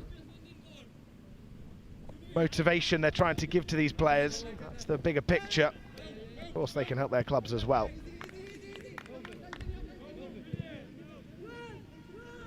Leighton Baines, brilliant penalty taker from left back. He knows all about how to put them away, so it'll be interesting to see Everton's penalties later. Of course, they beat Mahout 1-0 and won their penalty shootout 4-2, which would suggest they scored all the penalties they had to take.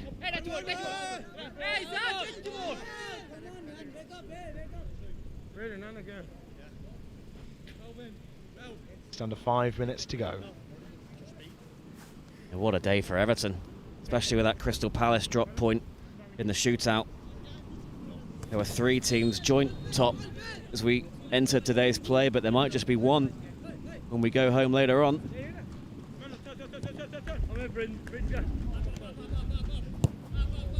Graham, scorer of the 4th. Finney, scorer of the 5th. Into their number 9, who hasn't scored yet. That being a penalty, maybe the ref was reluctant to give it. He felt he went down easily. Oh, 6-0. What a lovely strike from Ray Roberts. That's 2 youngsters on the pitch getting goals for the Toffees. And that's a really lovely left-footed strike, Ben. That's the pick of the bunch for me. Excellent feat as East Bengal failed to clear their lines in the first instance. Poor pass, really, intercepted. Roberts worked the yard, and that far post was gaping. He was left plenty of room by the goalkeeper to just curl that one in to the bottom corner. And again, that just caps off an absolutely phenomenal afternoon for Everton, who are flying high. 6 of the best for them. Well, the record Next Generation Cup scoreline, I believe, was 8-0 West Ham against Tottenham in the final in 2022. Oh. Oh. Okay. You're starting to see the tensions grow. And the goal scorer, Ray Roberts, there, teasing the players. You could see him making faces and sound effects. Yeah, look, it's a shocking tackle from Sunil Batala. You know, of course, you're going to be frustrated at 6-0. Being pumped in the second half. Don't want to see challenges like that, really. That was a bit too much. No wonder the Everton players crowded around him. Didn't spill over, though. The referee dealt with the situation pretty well. You could tell Ray Roberts enjoyed that. Of course, he wasn't hurt, which is the most important thing, but he knew he had been fouled, and I can see him whispering in someone's ear. It's just it's to add an elbow, 57. actually. Yeah, Batala, who made the challenge, he's just given him a little elbow. Wow. Wasn't caught by the referee, and luckily... Oh, the Roberts. professionalism here is questionable. I know you're 6-0 down, but come on. Just get to the final whistle. Don't lose your heads. You've still got another game. Roberts is still talking to Batala, and I'm just saying, lucky Roberts didn't go down there because it was a clear elbow from Sunil Batala. Roberts did him a favour, not writhing around in pain on the floor. You would argue that was a video assistant referee, and the player knew that that decision could be looked back at. They may have wanted to go down to try and make the most of having a numerical advantage, because that would have certainly been a second yellow card, but I think Braden not the Graham was case. caught there as well. I think a couple of them are just putting in very firm challenges now. Graham limping pretty gingerly. He was caught. Something you don't want, though, as Everton. I know you're 6-0 up, but now you're starting to see the East Bengal players going in, being far more physical. You want to avoid injuries. You can't just, regardless, I know it's frustrating, but you can't just be 6-0 and then think, okay, I'm just going to kick out at the opposition.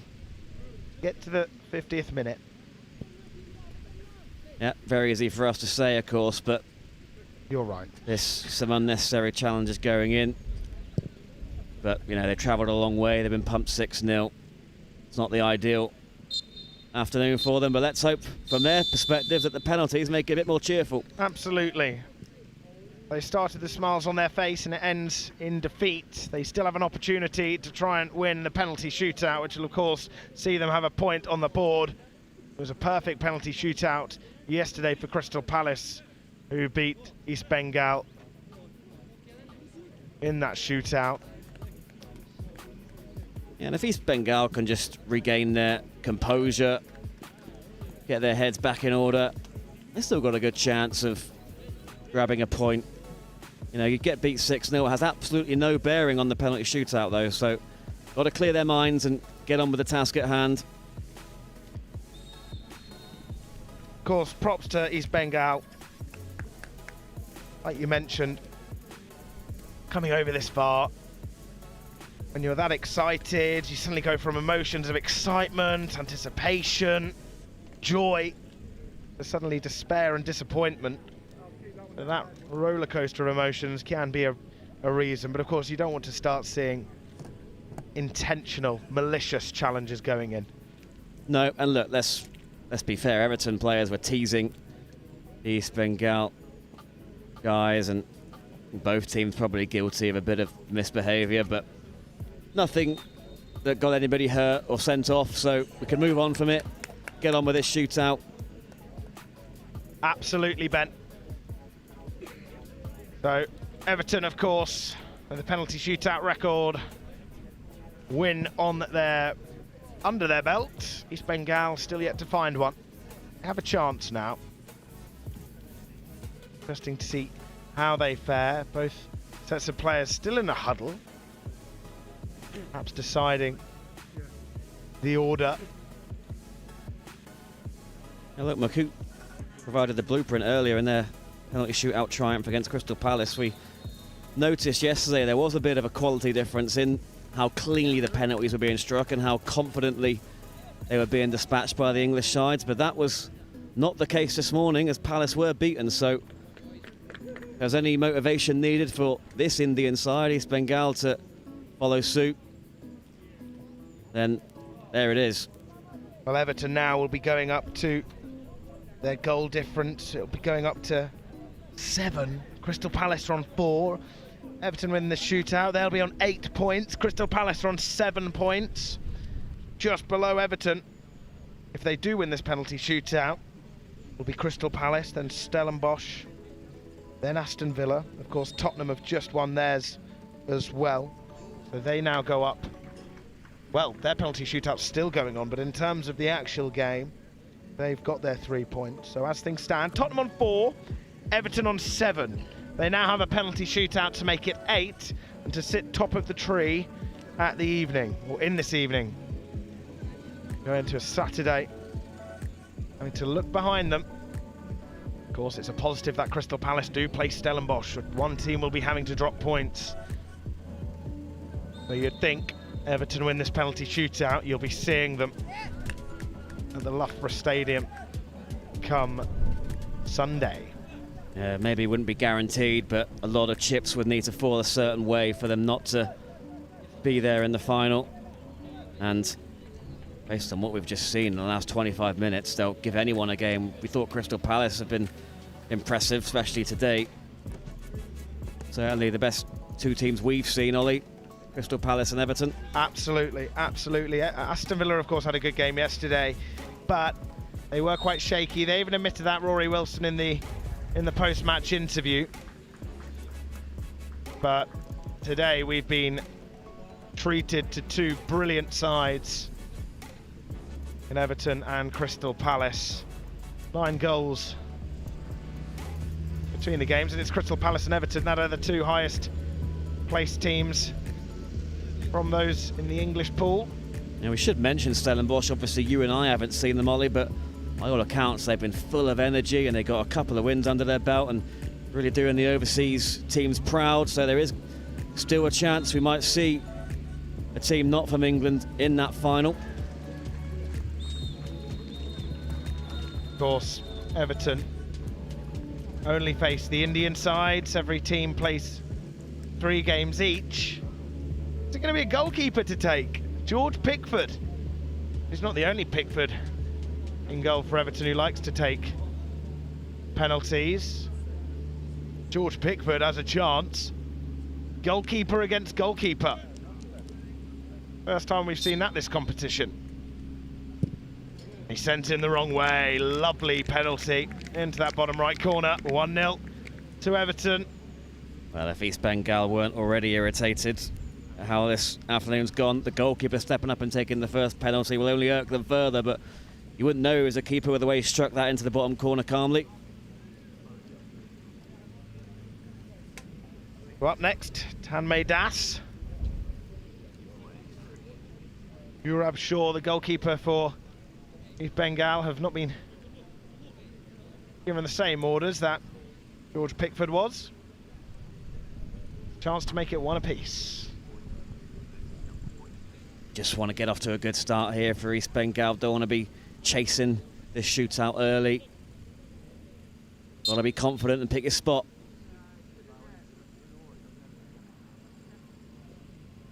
Das doing another run up, straight up to the ball.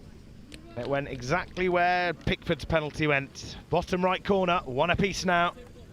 Yep, nice strike. As I said, picked this spot, didn't change his mind. And that was really accurate. Not as much power maybe as Pickford's effort, but just as difficult to say. But it's probably a bit further into the corner. Back on level terms, and even that, even just 1 penalty will make them feel a bit better about things and make them feel they can go on and win this shootout. Well, it's the youngster Braden Graham who scored Everton's 4th. And he hits the post and in, a lovely penalty. Precision at its finest. I mean, that was unsavable. Doesn't matter who's in goal. Off the post and in.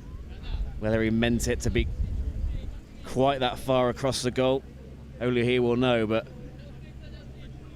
the end result was exactly as intended. George Pickford's just been awarded a yellow card. Referee pulled one out. Chance to make it 2-2. And it's saved! Pickford scoring a penalty and saving 1-2. The number 53.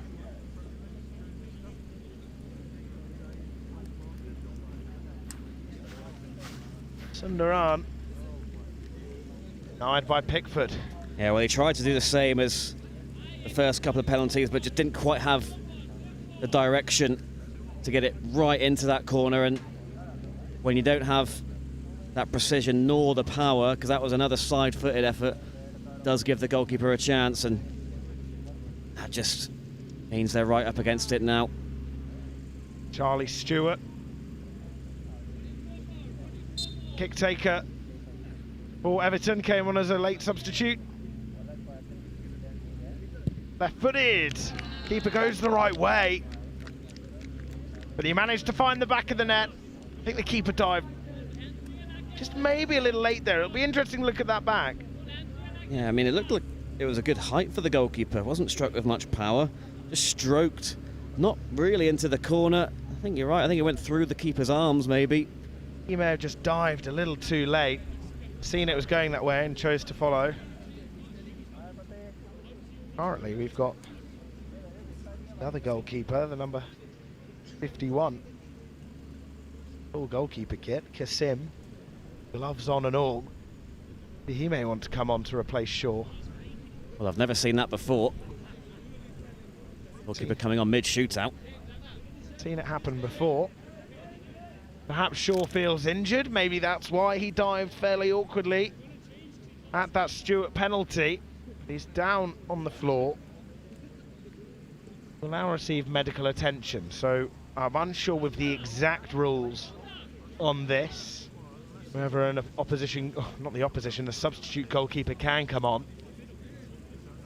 Going to be a break in the penalty shootout now.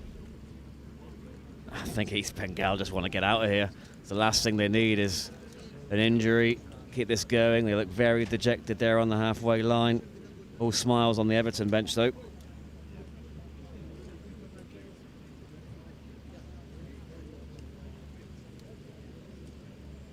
There's a lot of added pressure on the next taker for East Bengal. He's got to stand there and hold the ball while this situation gets sorted out.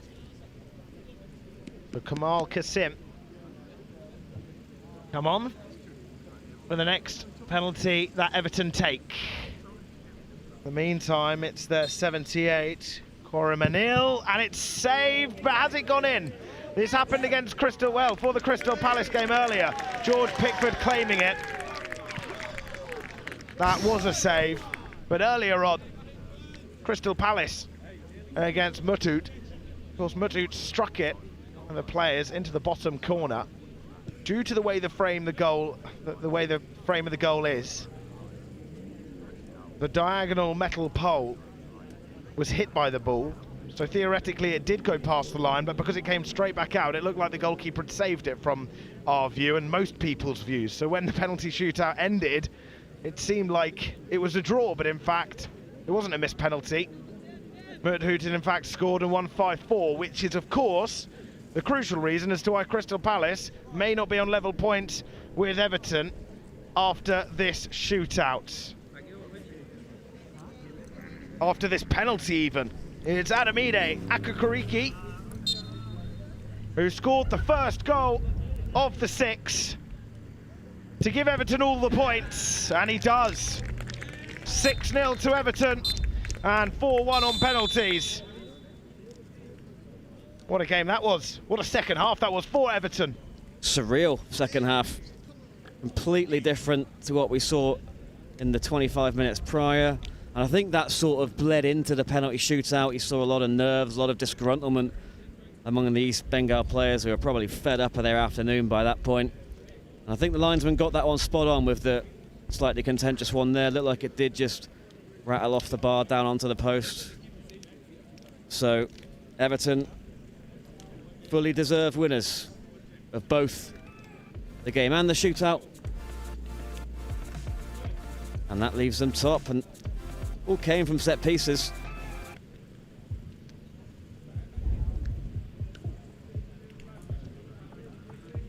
And that will be the frustration if you're an East Bengal fan. They were in it until the set pieces started to come thick and fast. And then they were out of sight. They did defend well up until then. You saw bits and pieces from them as an attacking threat in the first half. But as Everton went through the gears, that just disappeared a bit. They were a low on confidence outfit by the time it was 3 and 4-0 and floodgates really opened. Everton going into the rest of this event, they'll have to feel tonight when they go back to the hotel, but they are favourites as we see the goals now. Foster's delivery, but the marking will be the main regret from... Really well taken there. And I think someone who didn't obviously feature towards the end of the game following his substitution, Harvey Foster, one of the players of the match. Yeah, he just sweeps this ball in with such pace, it's impossible to deal with. I mean, he is unmarked there, Ren. It's a good touch, Keen Ren, to be able to keep it down low, to keep it on target. Could have easily got the wrong connection, but that certainly was not the wrong connection, my word. One of the other players of the game, Joel Catesby, really deserved his plaudits. Had an electric first half, unable to find the back of the net. He in fact made a really good save, or tested the keeper well as he palmed it away to prevent an opener, but he couldn't palm away the second opportunity Catesby had, and that of course gobbled up well by Braden Graham. Saw the opportunity and pounced on it, didn't he, Ben? He did. Good to see a bit of him and a bit of Ray Roberts, both of whom got on the score sheet. I did think that the penalty award for the 5th goal was slightly harsh, if I'm splitting hairs. But the 6th goal, there was nothing contentious about that one at all. Given away, of course, but Roberts does so well, just twists and turns and fires it into the bottom corner. Capped off a perfect afternoon for the Toffees.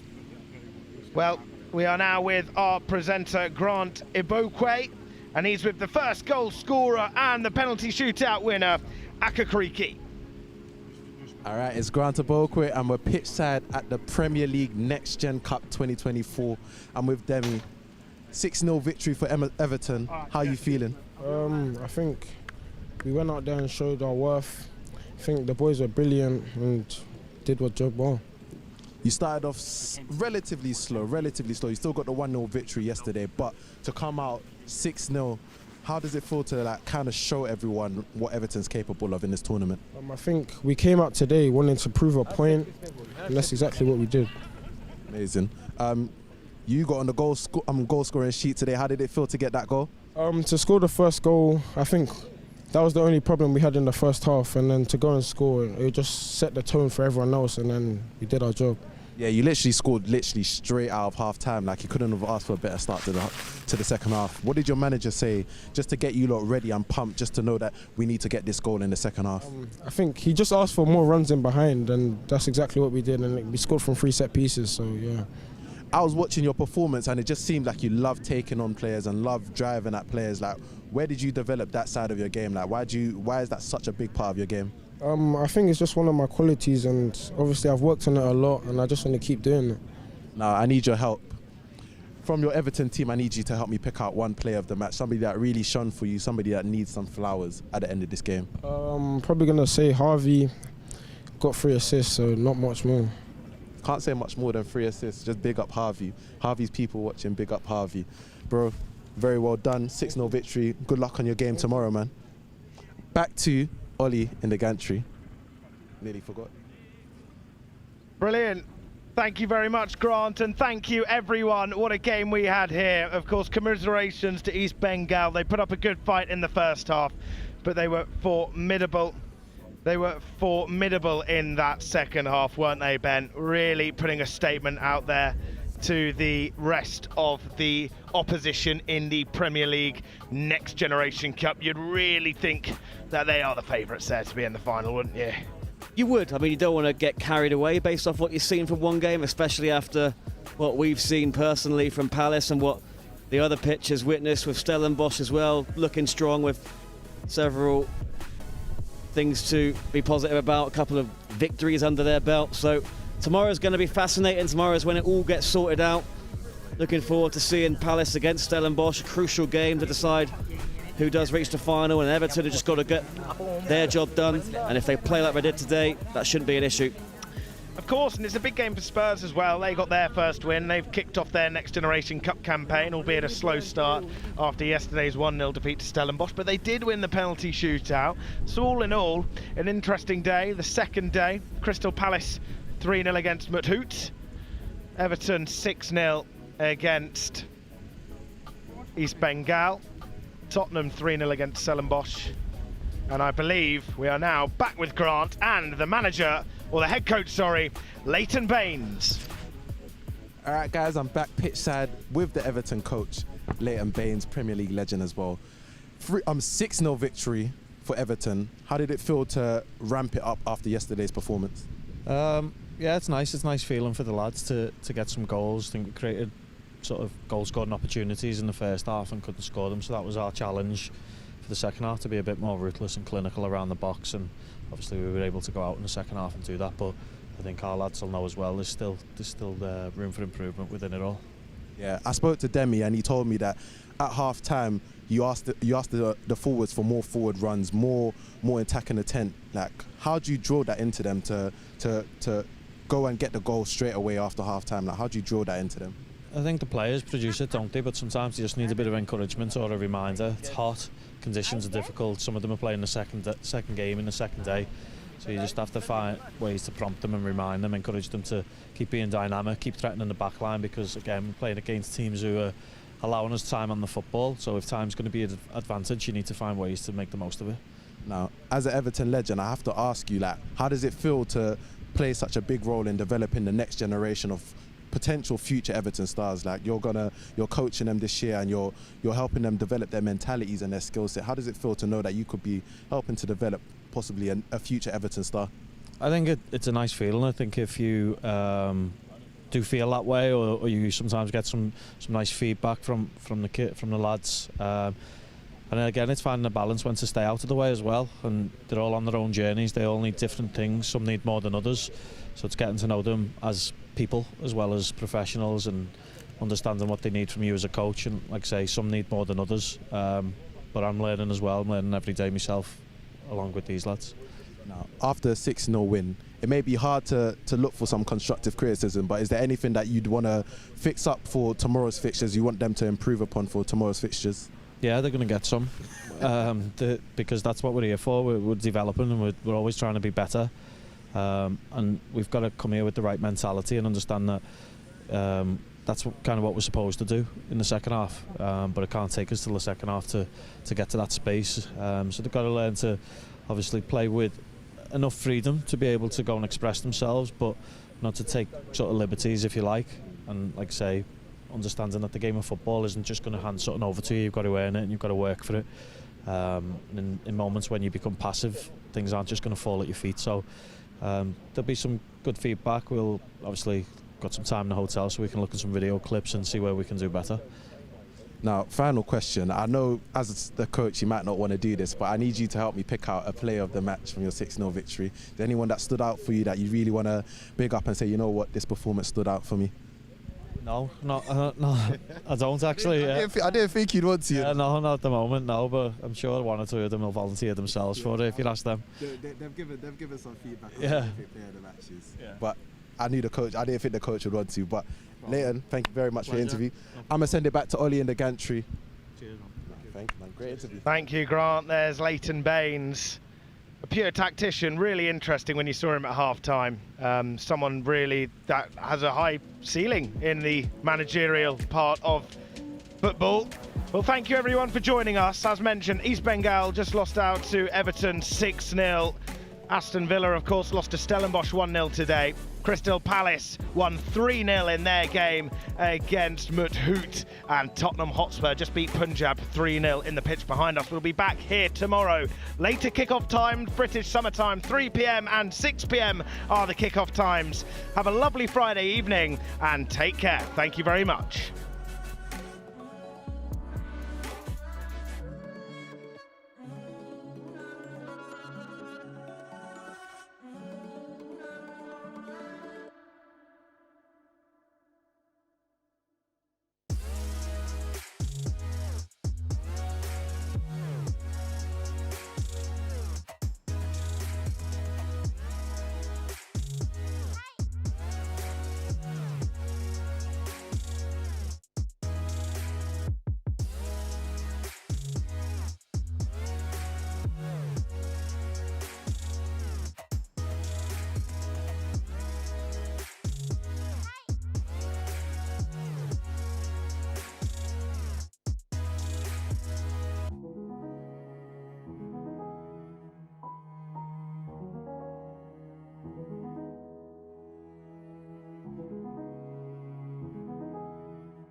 Bye.